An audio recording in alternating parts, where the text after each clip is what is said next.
জয় রাধে, জয় গোপাল। তো বন্ধুরা, আজ আমি এসেছি আমার দিদির বাড়িতে। তো দিদির বাড়িতে আজকে ভাগবত পাঠ। তো তার জন্য আমি এখন কিছু তুলসী পাতা তুলছি।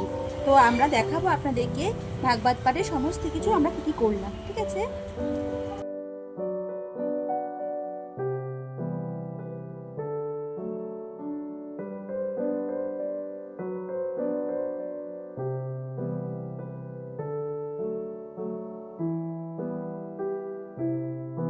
এই যে আমার দিদি দিদি রান্না এখানে বসিয়ে দিয়েছে।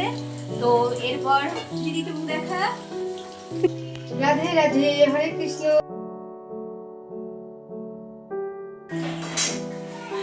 ঘোর ঘুরে দেখাবে না, ঠিক করে দেখে ঘুরে দেখা। গাইস, আমার মা বলেছে ব্যাকগ্রাউন্ড ভালো।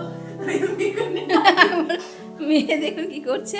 আর এই যে আমার ভাইয়ের বউ, ও এখন বসে বসে ফোন দেখছে। যদিও আমরা যাওয়ার আগে অনেক কাজ এগিয়ে রেখেছে, তাই এখন একটু রেস্ট নিচ্ছে।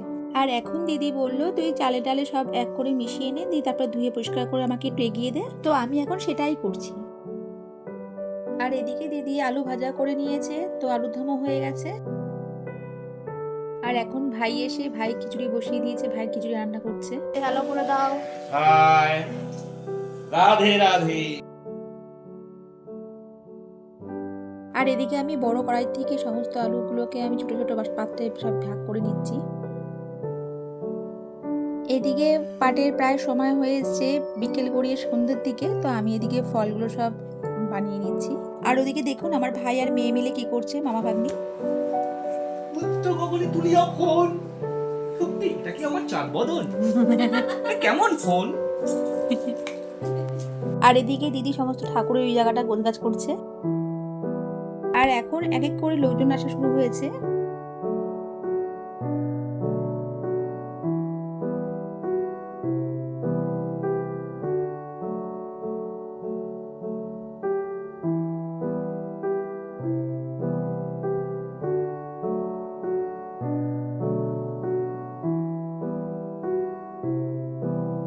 এখন কীর্তন শুরু হয়ে গেছে, এরপরই ভগবত পাঠ হবে।